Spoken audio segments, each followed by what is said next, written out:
Good morning and evening, everyone. Welcome to the Future Leadership in the Fourth Industrial Revolution digital event, hosted by the CMI Hong Kong Board. My name is Mel, and I'm an event delivery coordinator at CMI, and I'll shortly be handing over to Allan to begin today's event. If you have any questions during the digital event, you can ask them using the live chat box on the right of your screen, and we shall answer as many as we can during the Q&A. Today's session is being recorded, and it will be shared with you later today for those who have booked to attend. And the recording will also be available on the CMI website and CMI YouTube channel.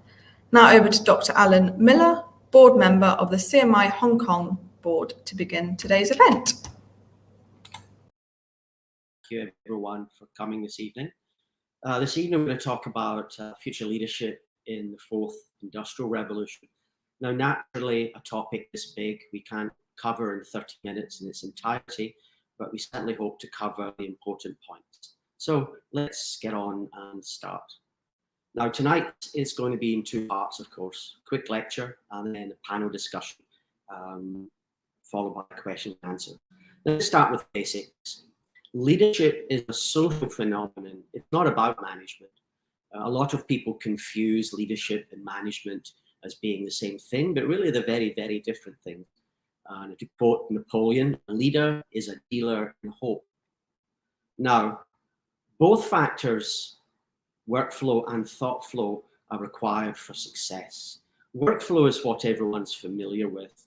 That's operating systems, ERP systems, accountancy systems, cash flow projections, budgets. This is management.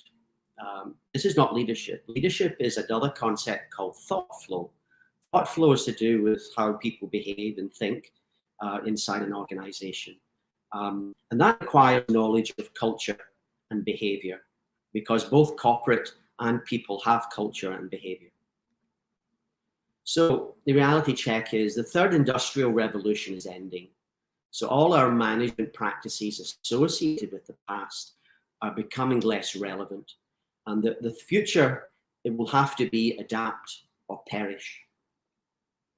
Now, the inconvenient truth. We are currently teaching an entire generation of children for jobs, industries and services that do not yet exist. And we have actually no experience to guide us in what skills will be needed.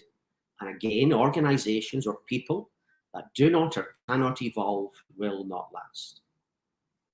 Now, this is one of my favorite diagrams to explain a true corporate structure.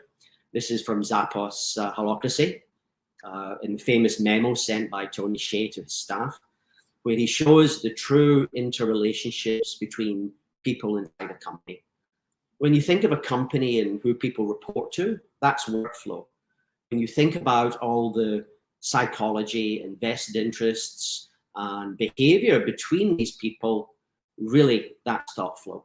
And social structures, as you can see in this wonderful slide, can be very complicated. Even with 20 odd people, you can see there's a lot of alliances hidden from view that you will not be aware of as a leader. Now, such a group of people can only be united in a common goal or a common vision. And building trust inside a group to achieve this really comes from a shared story. And we see that a lot in society. We have shared stories that bind people together. So companies today, we now have multiple international offices in your typical company, multiple business partners across various countries, multiple cultures, multiple age groups. And all of these factors really have to be taken into account if you have any chance of running a modern organization in the future. Now, different cultures have differences on how they do things, how they think. This is true for companies. Companies have culture. They have their own mythology, they have their own history, they have their own why they do things. So when you go into a company as a leader, the first thing you have to understand is the culture of a company. So you must understand culture of groups in order to lead across differing backgrounds in the modern company. And in many cases, you have to have the ability to create a culture, to create a new culture, to bind all these varying different factions together. Now, another reality check in the future, collaboration matters. You can only collaborate with people if you can build up trust. So no matter who you are in this world, the smartest people in this world work for someone else. So collaboration is really important. Now, it can be a person, or in the future, that can also be AI, that can also be algorithms, that can also be big data. That's why I have two pictures here. The future is going to be slightly different from the past. When we talk about people and capability, we have to take into account machine capability. Now, the economics. According to the World Bank, 57% of future world growth in the next 20 years is Asia. Asia is basically everything. If you want to understand the geopolitics of the world right now, the pivot to Asia, it's quite simply Asia will be the single biggest economic driver on the planet moving forward in the next 20 years. And again, if you're coming from a culture that isn't in Asia, you're going to be pulled into Asia, business in Asia, and you're going to have to understand the cultures in Asia as well as your own cultures. Now, in the world right now, there are several major disrupting factors hitting the global economy. Some people will talk about, others people will not talk about. The main ones are the industrialization and urbanization in the emerging economies. More and more people are moving to cities. We have an aging world. The population is getting much older, as we'll see later. We have greater global interconnection, not just from communications, but on how people group together as groups on Facebook, on common interests, even on Zoom calls. Even here tonight, we will have people watching from different parts of the world. So greater interconnectivity has consequence. But the fourth one is what people talk about most, which is disruptive technologies, because they don't take into account the others. But the three global black swans that are really pushing innovation and pushing the world economy is water, energy, and food. By 2030, there'll be a 40% gap between supply and demand for water. Energy, by 2030, a 25% gap for supply and demand for oil, 30% gap for supply and demand for gas. Of course, by 2030, we will not be totally sustainable. We will still be heavily dependent on oil and gas. And food, the horrific and shocking requirement is we have to match the last 10,000 years of historical food production and match that in the next 50 years. So population growth is a very major stress in all of these systems. And behind the scenes, these are changing the world economy and how things happen. Now, there was a group called the Club of Role Models introduced in the 1970s. Some 200,000 models, mathematical models on how the world economy would develop over the next 50 years. Those models show that if we don't get to a sustainable platform, then we'll have a big resource crunch mid-century, where industrial output will effectively collapse from running out of resources. So when people talk about sustainability, it really is an absolute survivable. It's not a trend. It's not a fashion. We really have to move to a sustainable world in order to stabilize the world economy. And one example, 6 out of the last 10 years, demand for food was greater than what was produced. Now, I mentioned earlier that the world is getting older. I'm taking Hong Kong as a very simple example because we have the data. By 2024, there'll be 617,000 new people enter the elderly population. That's over 65 years of age. That's about 10% of the population of Hong Kong.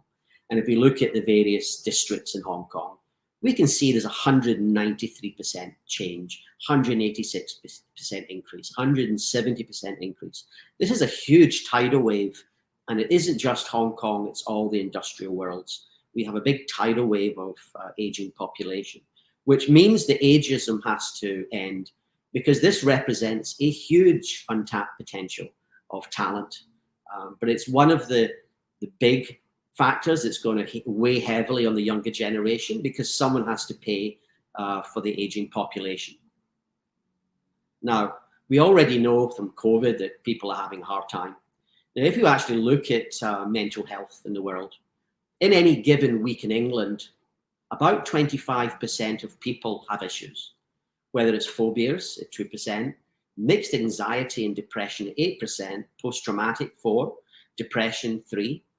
So you always have to remember, as a leader, your staff are under stress. Your staff are under immense stress from many sources that you may not be aware of, but it's a large number of your staff. It's a hidden epidemic no one really wants to talk about. But deteriorating mental health in the workplace may actually become the single dominant problem for future leadership.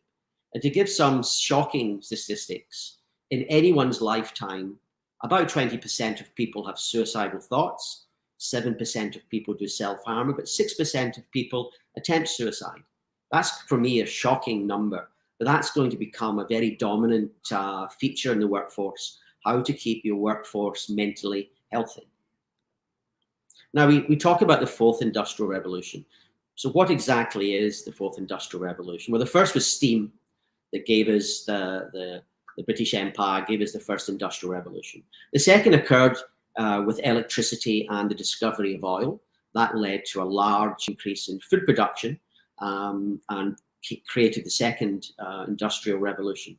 The third industrial revolution came with the computer and the internet. And now the fourth is hitting us. This is a combination of things. Now, fourth industrial revolution is a mixture. The digital world mixing with the physical world, our social systems, our biological systems, and any other system there to form new and unique business models, new and unique governance models. In the future, the biggest problem for people will be this perpetual fight against being made irrelevant. If you cannot compete, you will be made economically irrelevant. The second big factor is life at exponential pace. Change will happen faster and faster, and as a result, resilience and adaptability need to improve in companies just to survive.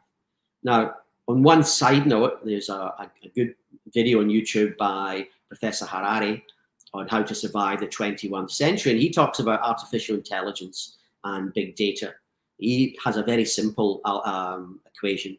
Biological knowledge times computing power times data equals the ability to hack people. And what he really means about that is social manipulation. We don't have time tonight to go into that, but if anyone wants to look into that, that's the reference to it. So in the backdrop, we have this AI arms race and the risk of total surveillance systems. Now, this is the cruel slide of the night, disparity. Disparity is a perpetual fight against being made irrelevant. Economic professors call this the Matthew effect of accumulated advantage, from a quote in the Bible, Matthew. Those who have will get more, those who don't have will have it taken away. So what we're seeing in the world economy is strong demand at the high and low skills, but a hollowing out of the middle. So low skill, low pay, high skill, high pay, but very little in the middle in the future. So that basically means the economic model is changing. Talent, more than capital for the first time, may represent the critical factor of production. And the reason this is happening is the Pareto distribution in maths. People know this as the 80-20 rule. Anyone from a manufacturing background knows this. To put it in the context of tonight, if you have 100 staff, 10 of those staff are doing half the work, or 10 of those staff are generating half the value. If you have 10,000 staff, 100 are doing half the value. So the issue is, can you identify people who are adding value, and can you automate away the people are not adding the value? And this is why we'll have a bigger increase in disparity in the workforce. Now, we should never, ever forget human psychology. I'm going to quote Machiavelli from The Prince. There is nothing more difficult to take in hand, more perilous to conduct, or more uncertain in its success than to take the lead in the introduction of a new order of things. If you're a leader in a company and you try and change things, it is a very perilous place to be. So psychology is a key to success in leadership. If you ignore human behavior, it is disastrous. So what do we have? Well, we have decreasing resilience in the workforce. We have growing disparity economically. We have increased mental health issues. We actually have decreased loyalty. Loyalty in the younger generation has to be earned. It's not immediately taken for granted. It's going to get harder to motivate people. And above all, people are going to become reactionary. We see this on the internet, where one comment can spark a whole army of people fighting each other, because people will vent their stress and their frustrations on the first thing that's presented to them. So we have to take these psychological issues into effect.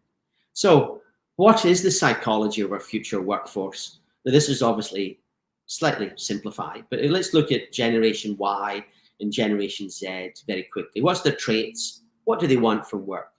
Well, if we take Generation Y, they're tech savvy, they're collaborative, but they want to focus on the greater good. They really want to be doing things that actually make an impact. So this concept of the need for growing transparency is not going away. Companies have to be very transparent. What we do, we don't use child labor, we don't poison the world. We're ethical in our business, we're ethical with the people we work with. That's going to be a growing trait.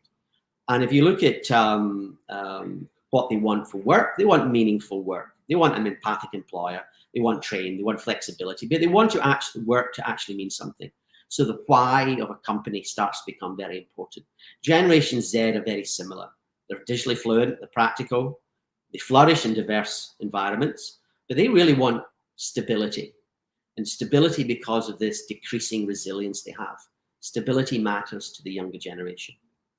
And if you look at how to motivate them and how to win the loyalty, again, there's differences between the age groups.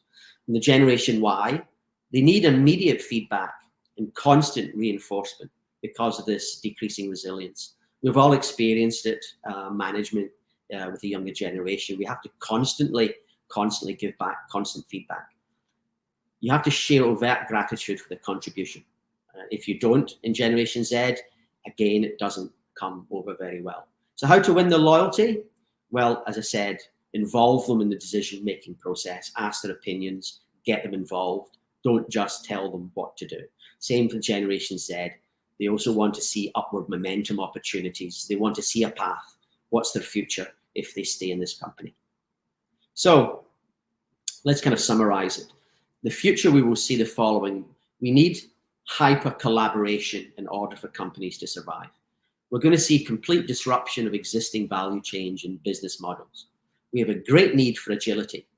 We have a great need and growing demand for transparency in any of the business models that are out there. There's an increasing demand for inclusion. Bigotry has no place in the future workforce. People want to be treated fairly, and we want people to be seen to be treated fairly. There will be very high social stress and manipulation from social media. We'll have innovation at exponential rates, and we'll have increasing wealth disparity. Now, if people can understand the why of something, they can bear the how, or as Nietzsche said, he who has a why to live can bear almost any how. So the key to understanding future management is to ensure everybody knows why you're doing what you're doing. And to the backdrop of this, we have the AI arms race, data as a weapon, and data disparity, which is going to add a lot more complication to the situation. Now, to build trust, the West and the East are different models. FASA in China, in the West, RINSA in China. The West, trust is based in a transaction on law. That goes back to Magna Carta. In the East, it's closer to Confucius. Relationships and reputation are the basis of establishing trust. So between the East and the West, you see you have very different viewpoints on how to establish trust. So the future is going to be somewhere in between of this as the world gets closer together. So trust is the key element of tribe survival. So building trust is key to everything. Now let's see what happens in animals when you break trust. Trust is a biological function. It's not something we humans have and other animals don't.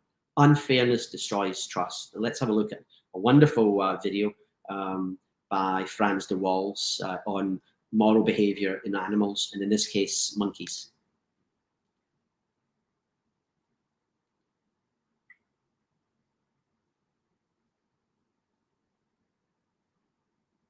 The one on the left is the monkey who gets cucumber. The one on the right is the one who gets grapes. The one who gets cucumber, note that the first piece of cucumber is perfectly fine. The first piece she eats. Then she sees the other one getting grape, and you will see what happens. So she gives a rock to us, that's the task. And we give her a piece of cucumber and she eats it. The other one needs to give a rock to us. And that's what she does. And she gets a grape. And she eats it. The other one sees that. She gives a rock to us now, gets again cucumber.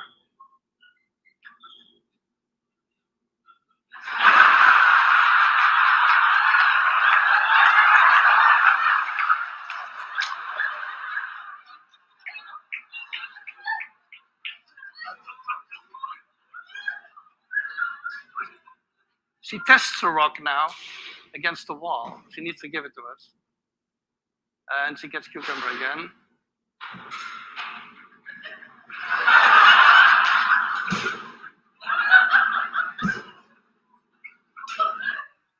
So this is basically the Wall Street protest that you see here.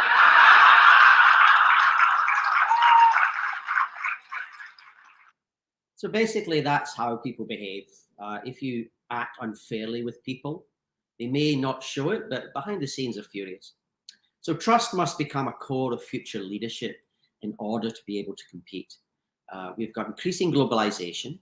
We have a need for increased ethics, moral transparency. We have to deal with exponential change, corporate meaning and purpose, the why of a company. We have a changing talent landscape, and we have the psychology of groups becoming increasingly more important. And trust has to be the basis of handling all these basic factors. And trust must be embedded for innovation to work. You cannot have innovation unless you have a highly trusted structure between people. So collaborative culture, knowledge sharing culture, diverse management, open-minded thinking, a culture where ideas win, not people, and an environment where people can make mistakes and where ideas can evolve. But again, let's not forget Machiavelli. He who innovates will have for his enemies all those who are well off under the existing order of things, and only lukewarm supporters in those who might be better off under the new order. So always remember, people don't like change, and you always have to remember that if you do make changes and you do try these systems, people will resist. Psychology, really important. Now, vision, we first started showing the very complicated social structure in a typical company. Well, let's hear Steve Roll discusses about what the role of vision is, because we said that a vision is the only thing that can hold people together. So let's listen to Steve Jobs very eloquently explain his views on the point. There needs to be someone who is sort of the keeper and reiterator of the vision, because there's just a ton of work to do. And a lot of times, you know, when you have to walk 1,000 miles and you take the first step, it looks like a long ways. And it really helps if there's someone there saying, well, we're one step closer. You know, the goal definitely exists. It's not just a mirage out there. So in 1,001 little and sometimes larger ways, the vision needs to be reiterated. I do that a lot. Now, it's really important to constantly repeat the message. There's a lot of psychology reasons why advertising works on the same principle. But if you want to build trust in an organization, there has to be people who constantly reiterate the vision. So building trusts. These are the factors a future leader must understand in order to build a collaborative culture. He has to have a training program in place. He has to deal with vested interests, which can be complicated. He has to understand personality types. Not everyone is the same. He has to understand cultural differences between different races and different backgrounds, as Hofstede's cultural dimensions. He has to deal with the stakeholders' expectations. And of course, he has to understand the psychology and the motivation between genders and age groups. So you need teams where ideas must win, not people. And always remember, motivation is not always about money. Now, if we look at trust and why teams break down, this is from the Chartered Management Institute report. This is known as Lencioni's 5 dysfunctions. The 2 important ones is absence of trust and fear of conflict. If you have absence of trust in a team, that team will break down and you will not achieve anything. The second factor is fear of conflict. People need to sit down and fight their corner for their ideas, but at the same time know that there's not going to be a consequence. If they feel there's a consequence and they can't speak their mind truly, they won't say anything. So this fear of conflict, this fear of actually engaging is the second big factor. So trust is a major critical factor for ensuring that teams don't break down. So in summary, trust makes people efficient. Trust makes people dynamic. Trust makes people resilient. Trust is essential for collaboration in any form, and trust is essential for innovation in any form. So therefore, trust must be at the heart of any future corporate culture if it has any hope of surviving in the future. So low trust, high chance of failure. A culture where ideas must win, not people. Because by being able to collaborate, you increase opportunity. And the final slide of tonight is that no one is expendable. Once in this future world, even in the past, once you have given value to the system, you're not expendable. Now, this story comes from Robert Greene's book, The 48 Laws of Power. And it talks about a mercenary who saved the city of Siena from a foreign aggressor. And he goes on, how could the good citizens of Siena reward him? No amount of money or honor could possibly compare in value to the preservations of the city's liberty. So the citizens thought of making him the lord of the city, but even that they decided was not recompense enough. At last, one of them stood before the assembly called to debate the matter and said, let us kill him and then worship him as our patron saint. And so they did. Human nature, if you are successful as a leader and you do build up, you're still expendable. Someone one day will always replace you. So you should always be thinking of succession planning. The idea that I will be there forever is a very bad way of thinking. You must always have at all times good succession planning, knowing that at the end of the day, you won't be there forever.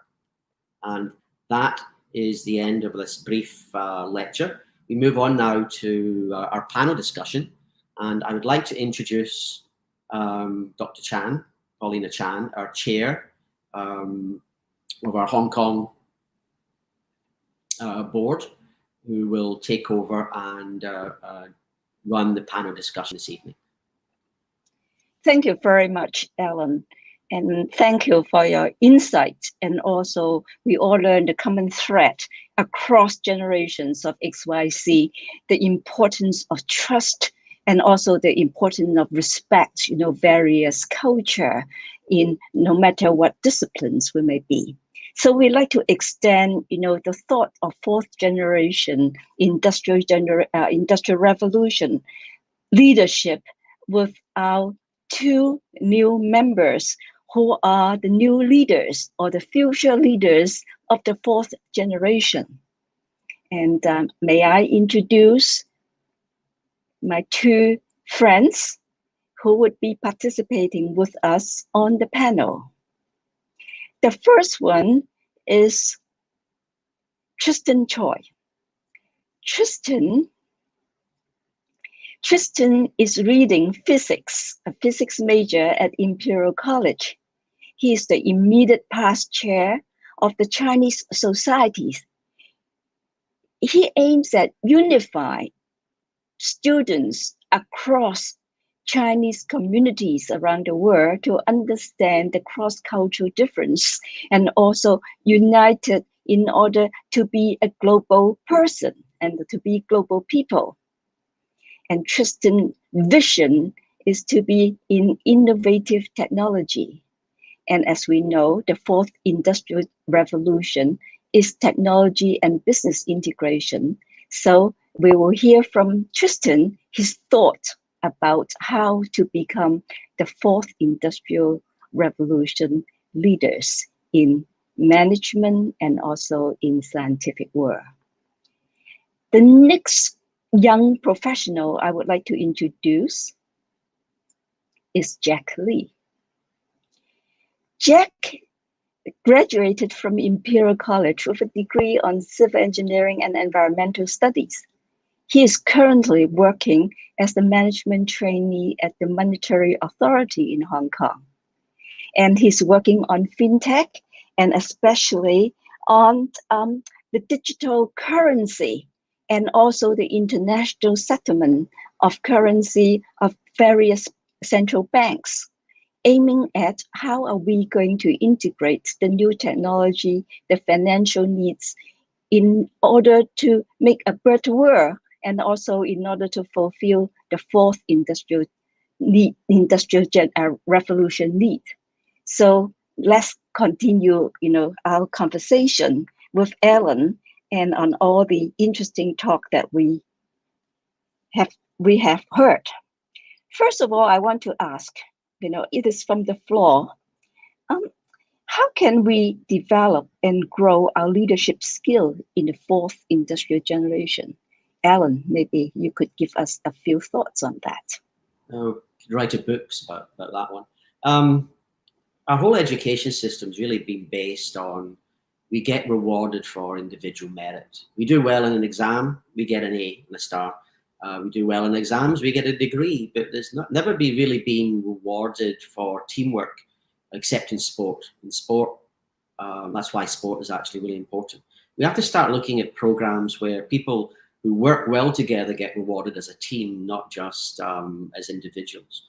And that's going to be difficult for a lot of people. Easy for some, like rugby players and football players, people into games, but I think gaming is going to be a lot more important in the future. The other one is resilience, patience. If you're not patient, you're not going to be a good leader because you have to put up with everyone under pressure. Everybody has issues in their life that you don't know about. I said 25% of people in a population at any one time is under a lot of psychological pressure. So you always have to have a very high degree of empathy, a high degree of patience, high degree of tolerance. You have to tolerate people and their strange, at times, ways of doing things. If you can do these things, then you can get groups to work together to achieve a common goal. Thank you, Allan. Now, Jack, you will be the next generation of leader.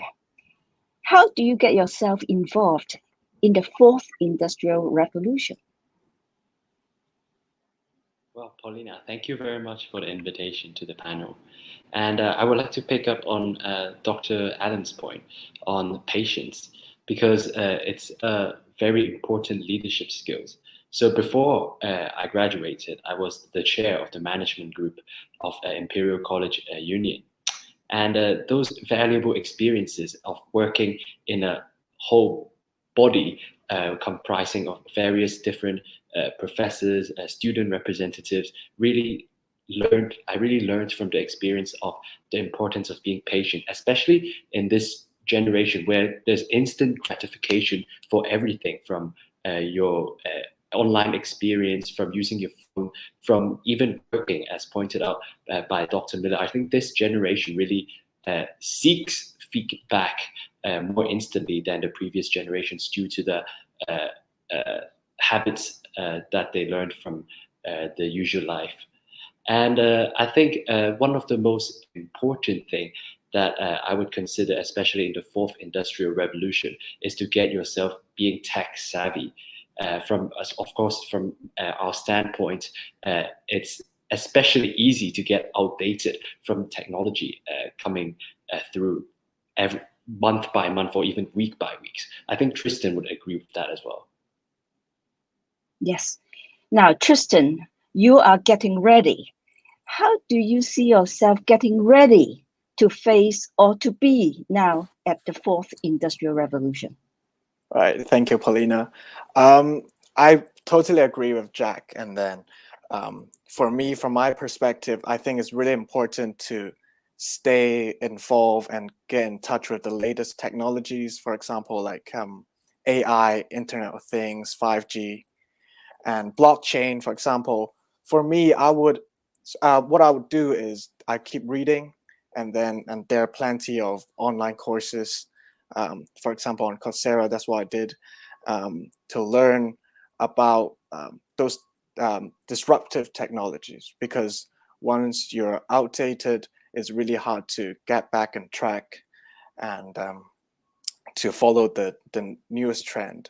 And I think also it's really important and is to talk to a lot of people and to exchange information. Information is really the key in the newest generation, and that's how you learn. Absolutely. Now, CMI just a few days ago has just published a new research report called Ready for Hire: Skills Graduates Needed to Boost Employability in the Post-Pandemic Work Landscape. Now, I'd like to ask both of you, first Jack, as a fresh grad, how relevant do you find academic learnings to your daily jobs? Oh, that's so my background, I studied civil engineering at college, and currently I'm working in the Hong Kong Monetary Authority, which is a central bank entity. So you can imagine the work nature is very, very different. So going from engineering to central banking. But I find that the thinking process and the learning process is extremely similar, especially when I have to constantly pick up new knowledge. Even with our directors, they are picking up new knowledges every day, because the financial market, especially in fintech, the evolving technologies are coming so quick. So from as a graduate, from the experience in university, I find it particularly useful that the learning skill that I learned is very relevant. The specific knowledge learned at the course may not be fully recovered at work. Of course, like fluid dynamics, for example, I might never use it again. But I really enjoyed the transferable skills, and those are the skills that would come along with me for the rest of my career until I become a leader in the future, and I can hopefully bring those skills to the table, bring it to the future generations as well. I agree. I think the key things, of going into academia world is to learn how to think. Once we accomplish that skill, we can bring that tools and applicable to any disciplinary as we can see fit. Now, Tristan, do you find what you are learning is relevant to your aspiration of your future career? Paulina, I think it really depends on the industry you work in. So for me, I previously worked in a couple of sectors. I tried working in banks, and in academia, I was a research assistant at the University of Hong Kong, and I also worked in the tech industry for my last summer intern job. And so for my last job, I was involved in patent writing, invention patent in particular, and that was more applicable. But for example, in banks, and you would have to do more paperwork, and I think it's less relevant. But I agree with Jack, it does teach you some really important skills, and one skill that I'll mention is you learn how to research, because in academic study, you have to do a lot of independent study, and you have to do your own research to learn things yourself. One thing that university teaches you is to learn on your own. And I think in the next generation, and even more so, you have to learn on your own. I think you're paid to do the work, and it is really important for you to learn things and to solve problems and to be thinking logically. Yeah, Absolutely. I think independent learning and critical thinkings are very important skill sets, across generation. Now, Allan, I'd like to direct, the next question to you. You are the current leader. What do you think? What should a current leader or current leaders need to know about the younger future leaders? You have heard two. What kind of insights? What would be your advice to current leaders? Well, there is a difference between knowledge and wisdom. Knowledge is knowing a tomato is a fruit. Wisdom is knowing not to put a tomato in a fruit salad. The older generation have a lot of wisdom. The younger generation are smart as anyone else. A lot of very talented people, but there is nothing quite like experience to stop people making big mistakes.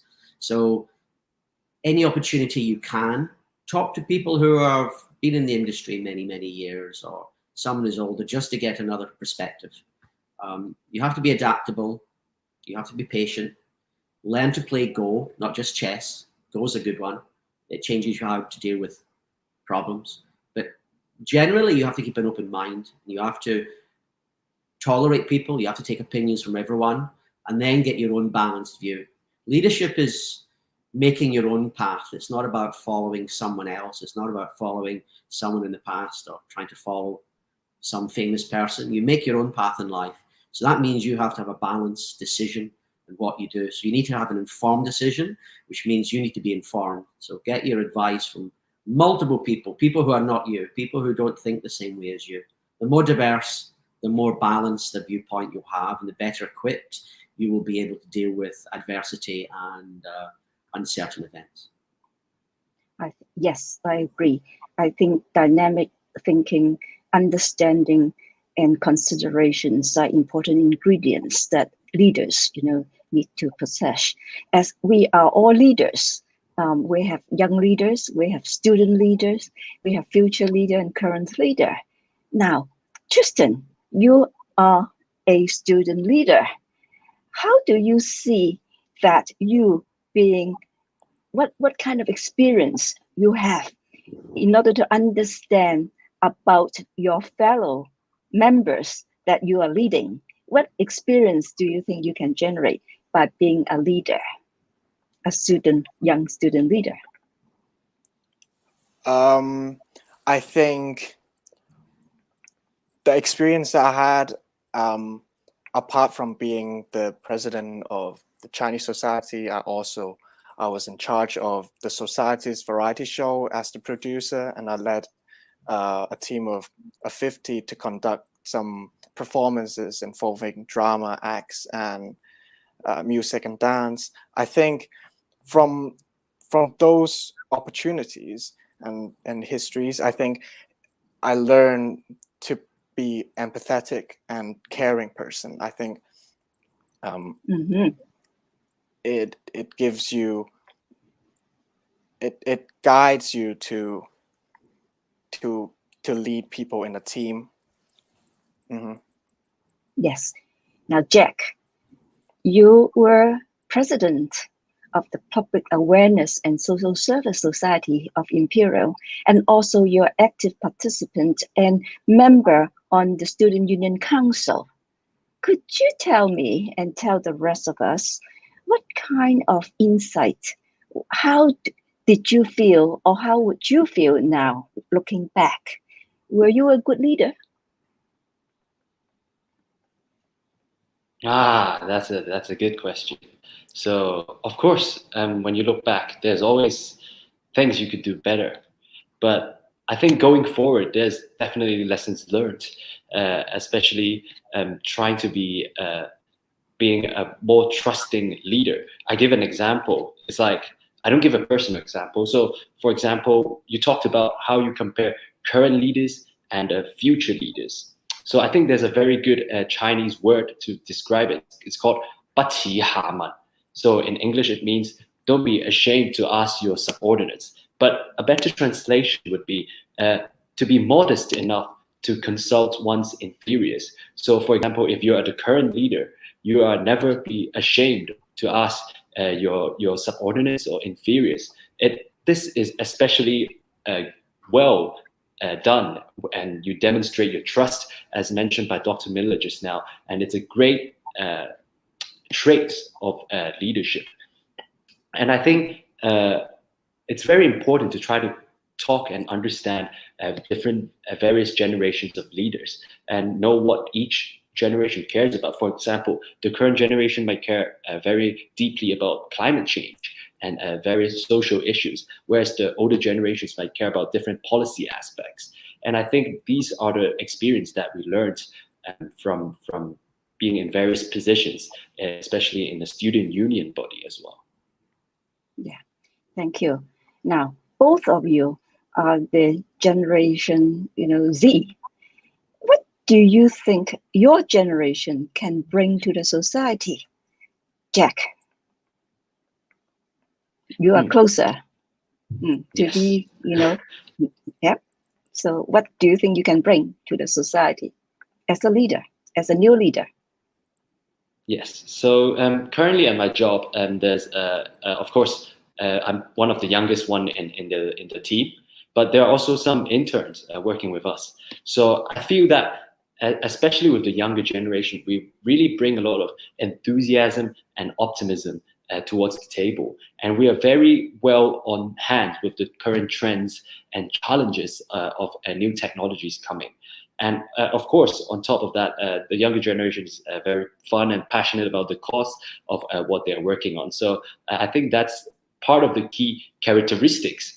And instead of like the hard knowledge stuff that we can bring to the table, we bring a different vibe to the whole team. Certainly. Tristan, what do you think with your fellow students, a few years younger than Jack, what do you think you can bring to the society? What do you think your fellow will bring? Thank you, Paulina. I think the next generation, are more of a futurist. We'll constantly stay on top of trends and are more connected to more exposed to the newest technologies, and we can think more laterally and to bring in new innovations to help perform more efficiently and more effectively as well.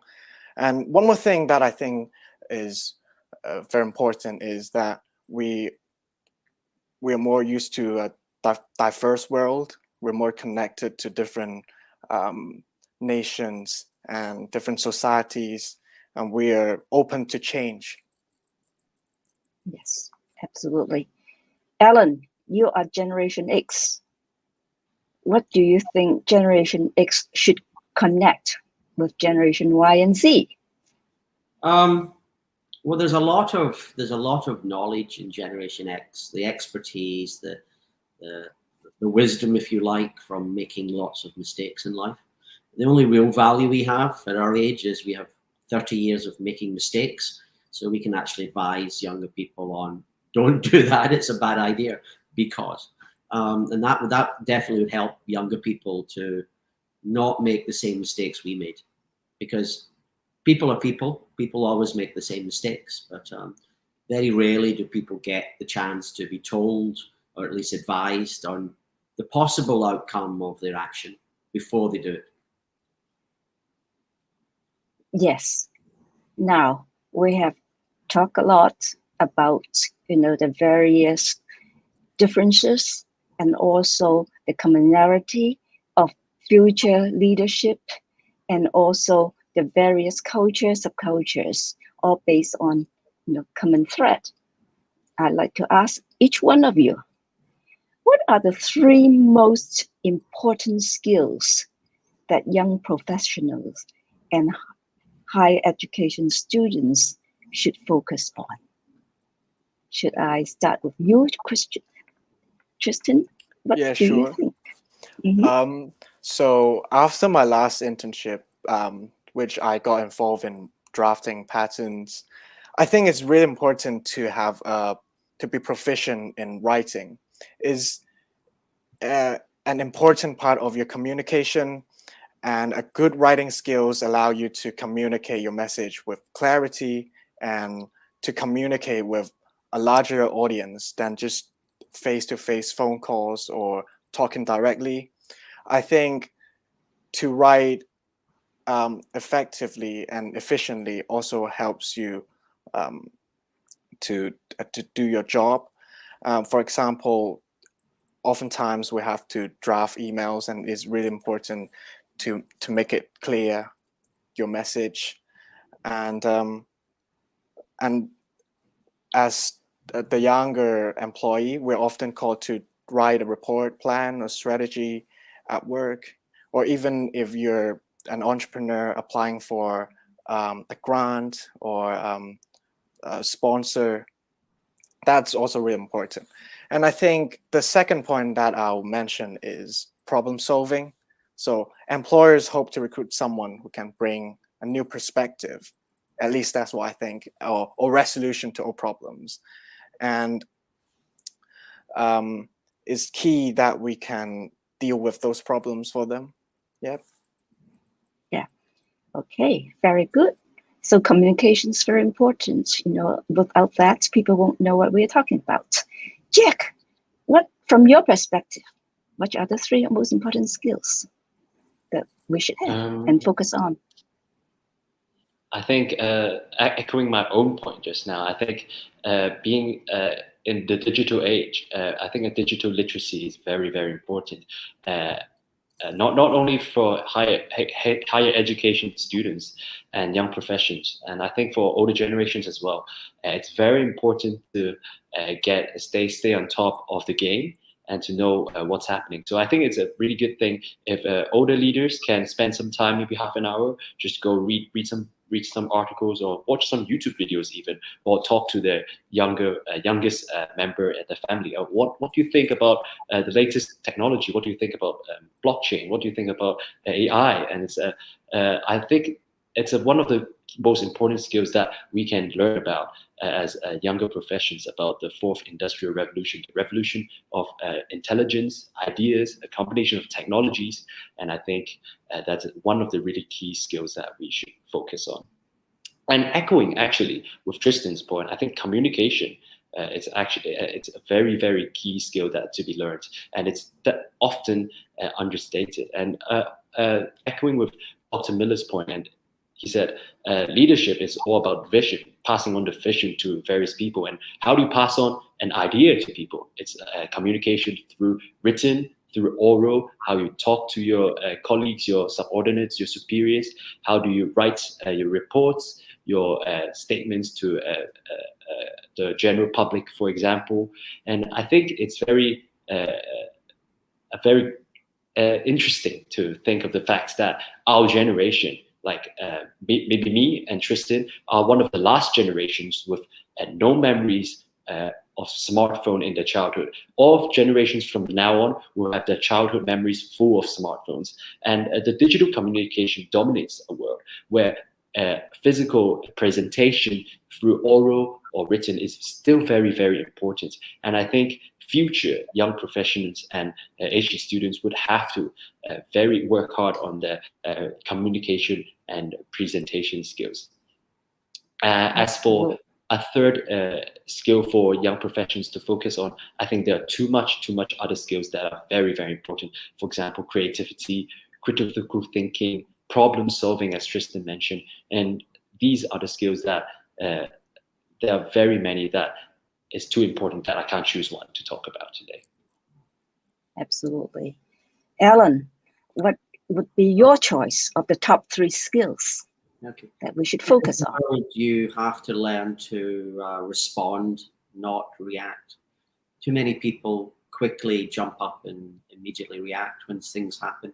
You have to have patience. Someone does something you don't like, smile nicely, count to 5, say that's interesting, and then think about your response. Don't immediately react. So being patient enough to think about your response will go a long way, especially amongst varying psychology types.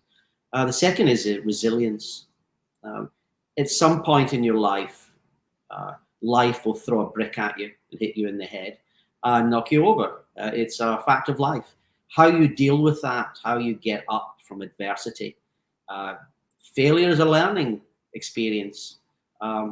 Your ability to get up from failure is really important, because in a good environment, failure is part of the process. You don't get to the end without a few failures. So resilience really matters.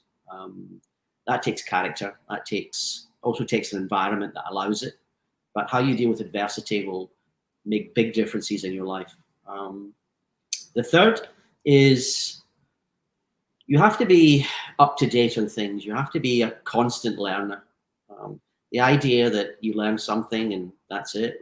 No, what you learn at university is out of date before you graduate. You have to constantly be doing courses for fun. It doesn't mean it has to be in your core competency. You just constantly do things. Do a cooking course, do a course on medieval history, do a course on anything and everything, and get into the habit of enjoying learning, and just do as many courses on as many topics as you like. And you'll find that the breadth of knowledge that gives you actually will spill over into your clarity in what you're trying to achieve right there and then. So that would be the Thank you, Allan, very much. Yes, I think we have, really, a basket full of jewels, food for thoughts, and each one would extend, to be, long conversation. And I hope to keep this dialogue going. And I'd like to thank, my panelists. I'd like to thank Allan for giving us such a good presentation, Jack and Tristan, for your thoughts and for your insight. And we wish you a very bright future and to be the leaders all ready for the fourth industrial revolution. So I thank all of you. And I like to pass this back to now. Brilliant. So unfortunately, that is it for today's session. Thank you to everyone who joined us, and thank you, Allan, Paulina, Tristan, and Jack, for your insights and expertise. Don't forget, if you're a member of CMI, you can log into Management Direct using the link in the live chat, where you can find a wide range of exclusive and practical development resources and much more. If you're not yet a CMI member or subscriber, you can join our community via the link that's also in the live chat to gain full access to our Management Direct portal. You can also sign up to the free CMI newsletter for the latest trends and tips for managers and leaders. Please also do take a few moments to let us know your thoughts on today's event. By completing the evaluation form, we've included the link in the live chat as well. So thank you again, the panelists and Dr. Allan, for your insights and expertise, and everyone who joined us today, and enjoy the rest of your day and evening. Thank you very much. Thank you, everyone. Yeah.